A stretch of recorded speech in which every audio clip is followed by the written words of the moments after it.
you, David. Appreciate you, my friend. This conversation we're about to have is all about one provocative premise, one radical realization for me. And that is that leadership is a science. And like all scientific constructs, it can be modeled methodically, assessed systematically, replicated reliably, and demonstrated universally. It is governed by a simple but powerful equation that I'll share with you that can predict with amazing accuracy and consistency how effectively people will lead. And it's measurable for individuals through their leadership quotient just as reliably and predictably as their intelligence quotient or their emotional quotient. That's the hypothesis. I know that's tough to believe. There's 16,000 leadership speeches on TED. 65,000 leadership articles on e-zines. 85,000 leadership books on Amazon. Trust me, I've checked. And don't even talk to me about Google and Bing and Yahoo. Any search you do with the title leadership in it will yield millions of results on those sites. So yes, there are that many interpretations of what is inherently a fuzzy and amorphous topic. And yes, I'm foolish enough to stand here in front of you today and hope that at the end of 18 minutes, you too will be an evangelist for the science of leadership and for the leadership quotient. But that's what TED is all about, right? It's about the power of provocative and powerful ideas like this and of engaging and stimulating conversations like this, influencing and informing our thoughts. So let's start this conversation by asking ourselves three sequential and fundamental questions. Question one, when you think about great leaders in your lives, what did they do distinctively better than others?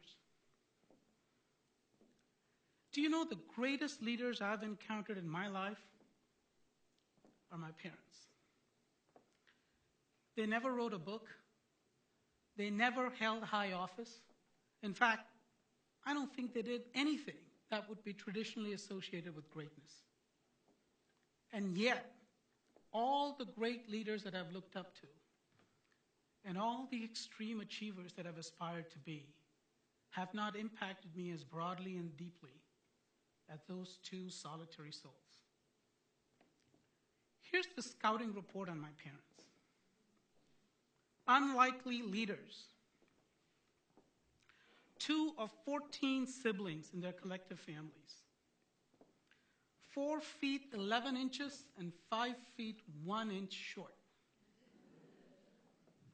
High school teacher and government employee. Grew up in abject poverty. Grew old in abiding love. Led their only son to heights that he could never even dream of achieving without them.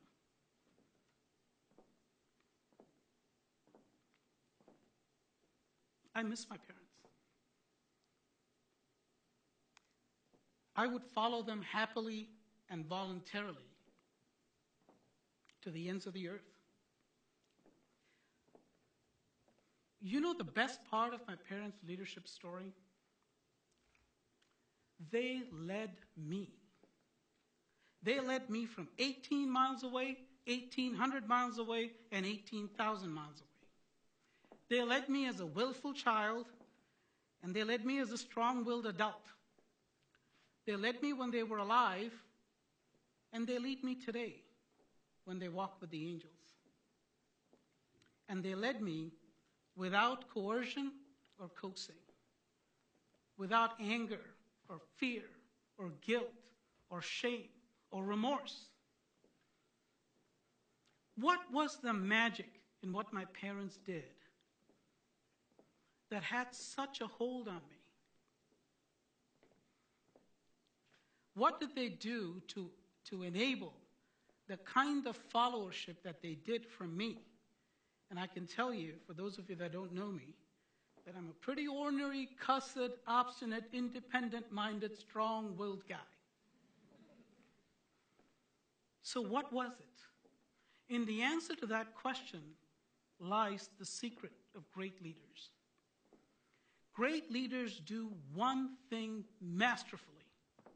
Every time we have asked people this question, all of their answers have converged and coalesced on this one thing. Not 10, not 15, not 21. One. You know what that is? Great leaders don't lead. You heard me, right?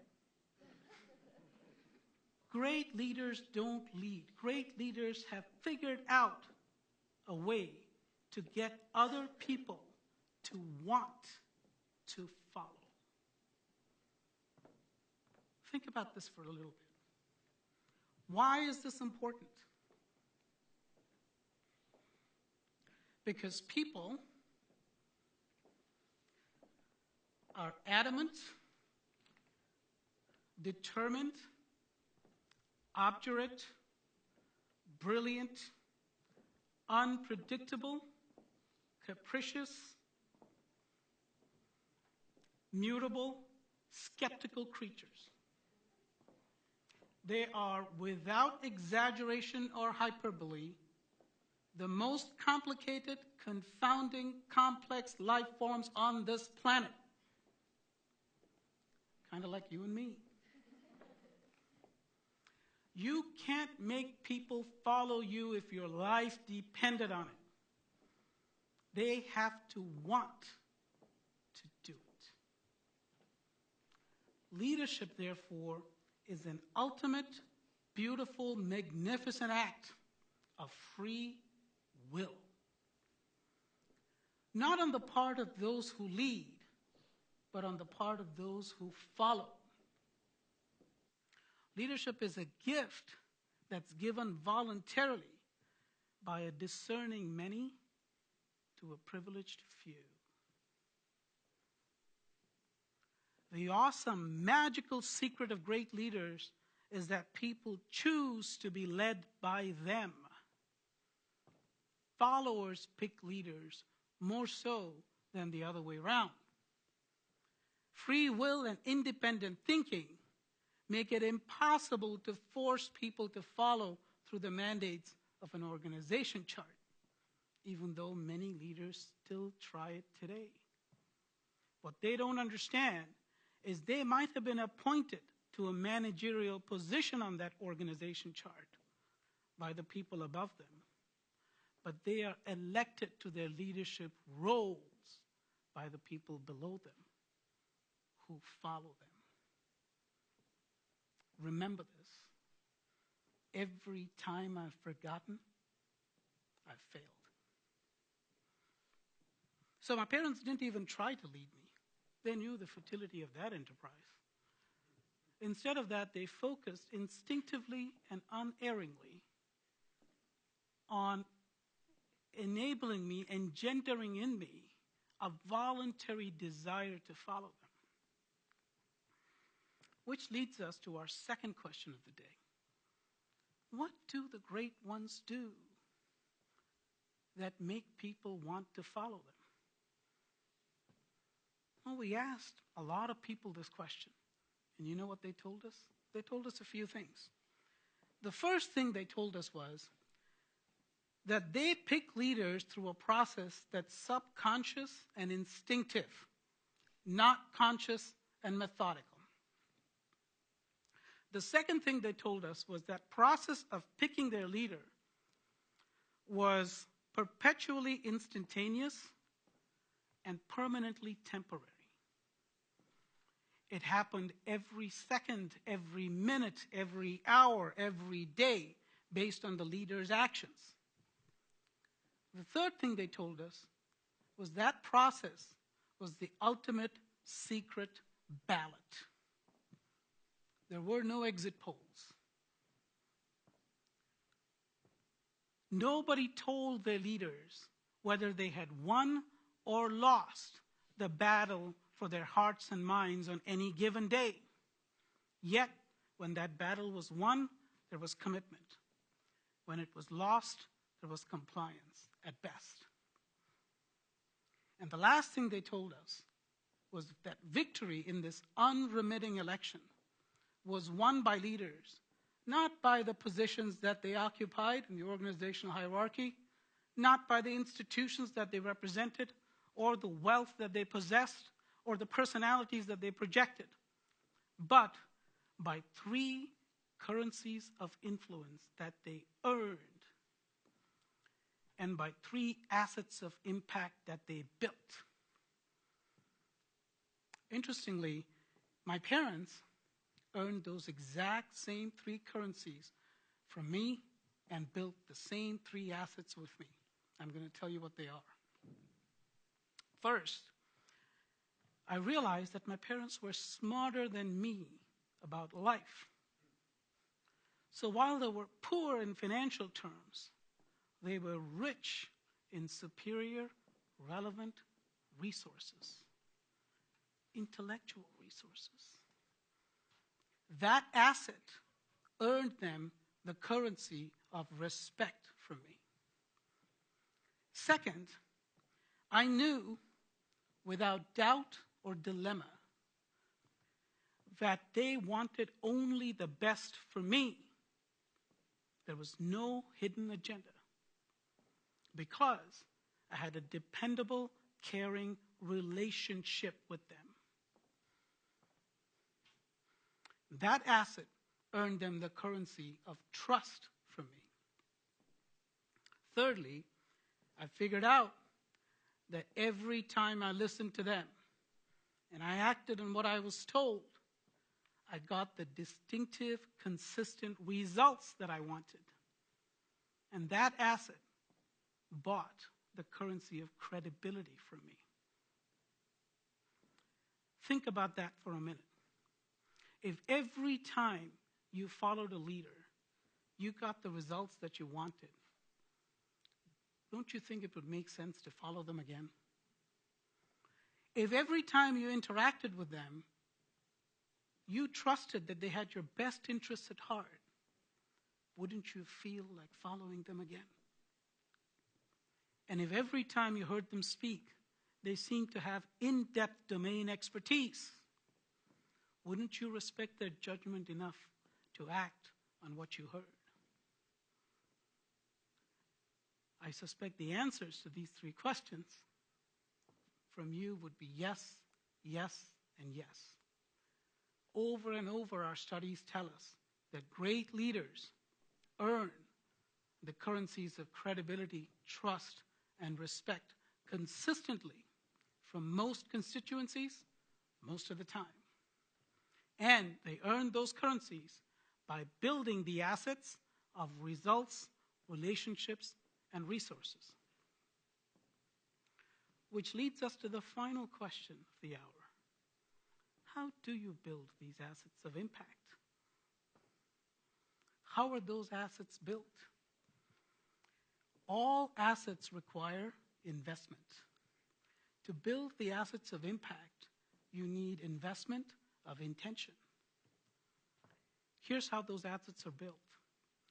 The assets of resources are built by investing in competence. Competence about the industry, about the company, about the organization, your function, your job, customers, competition, people, processes, platforms. In other words, becoming a smarter person about the things that matter. Most people call this intelligence quotient, or IQ, and it's all about the head. Think about this as thought leadership. The asset of relationships are built by investing in character, in caring, in compromise, in alignment, in authenticity, in reliability, in resilience, in temperament, in teamwork, in honesty, and in balance.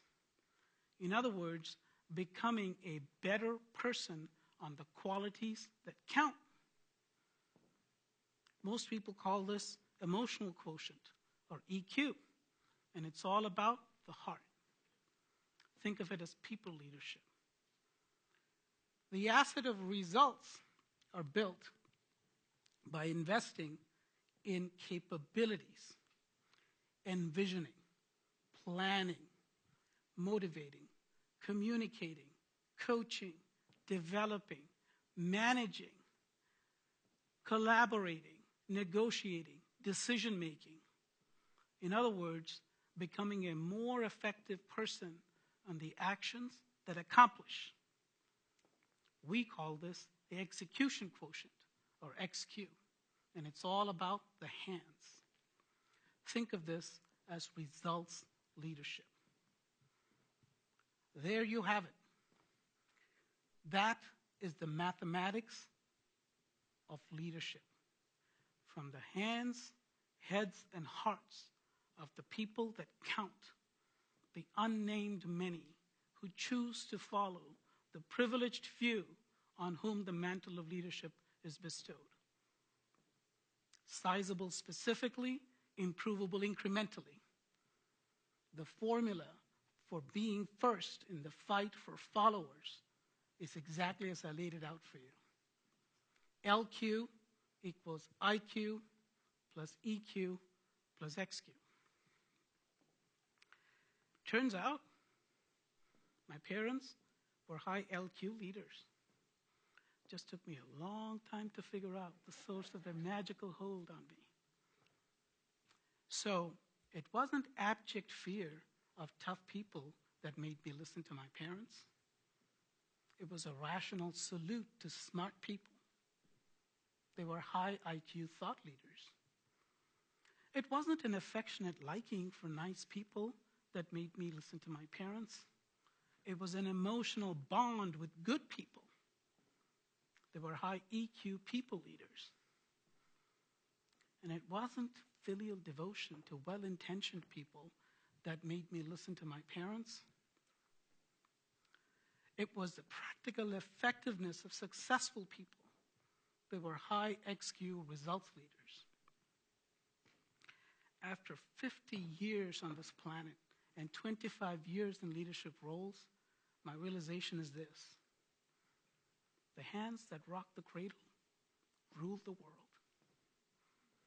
What worked for me in following my parents works for most leaders in most contexts, whether it's personal or professional, corporate or nonprofit, customer service or sales, academia or consulting. You will find that this formula works incredibly well in leadership in multiple contexts, in getting people to want to follow. Here's the best part of what I just said. Results, relationships, and resources are measurable. IQ, EQ, and XQ are measurable with validated and calibrated instruments. And so, because the components of LQ, the construct, are measurable, LQ itself can be scored and assigned to individuals. Perhaps more importantly, it is possible to pinpoint with precision the drivers that lead the scores to be where they are. It's possible to identify the specific constituencies that you need to focus on to improve your LQ scores, and it's possible to determine actions that will actually measure the success of your improvement and can get you to be a better leader. We've done this for a while at the company that I started, and what we find are a few very interesting things about LQ. Number one, it is very difficult to find high IQ, EQ, and XQ leaders. They seem like they're about the same type of construct, but they are very different. In fact, in mathematical terms, they're orthogonal variables. They can be independent. And I'll tell you why.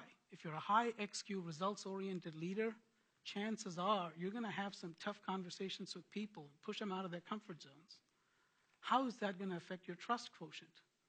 You'll rupture some relationships. You will break some glass. It's highly likely. On the flip side of it, if you're a high IQ thought leadership kind of person, chances are you're so far ahead of the general populace that you'll have a tough time relating to most people. And so your intelligence quotient might be high, your respect quotient might be high, but your trust quotient might not be as high.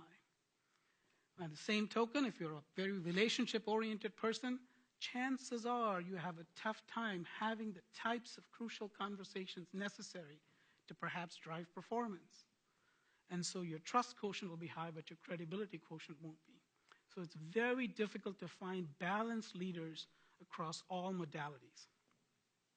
Our second finding on the leadership quotient is that depending on who you ask the questions through that instrument that I just referred to, you will get different assessments of the same person's LQ. So we find people, for example, who are rated very high on all three dimensions, credibility, trust, and respect, by people upstream from them in the hierarchy. But when you ask people below them in the organizational hierarchy, they don't want to come to work. These are the people that kiss up and kick down. On the flip side, you have folks the other way. Their folks love them, but the people above them don't see the value in the LQ. And obviously there are folks that are very good vertically, up and down, but have a tough time horizontally, so their peers don't rate them quite as well as the others. And so this tool enables a 360 view of a person's leadership ability and enables you to focus on specific constituencies that can be impacted. Last but not least, we get asked this question a lot of the time. What is a good leadership quotient that determines effective and successful leaders? And we looked into the data for a long time on this one. Could not find a correlation until we discovered that there was a moderating variable to this, which is the leadership quotient and the leadership profile of the organization where you work. Turns out, it doesn't matter quite as much what your absolute scores might be on your leadership quotient. What matters is how well does your leadership profile fit the culture of the company that you're at.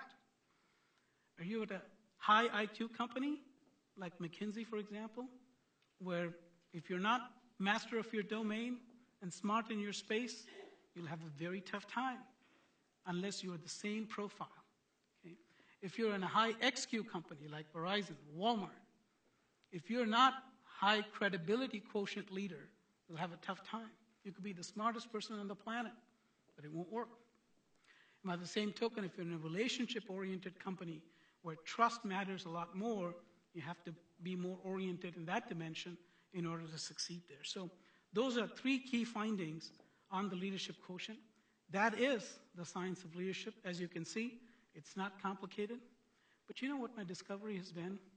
That most profound things in life are simple. So I say to you, be smart, be good, be effective. Earn credibility, trust, and respect. Improve your IQ, EQ, and XQ. Take assignments that improve your thought leadership, people leadership, and results leadership. Do it. You'll like it. Works like a charm every time. And now we can prove it. Thank you.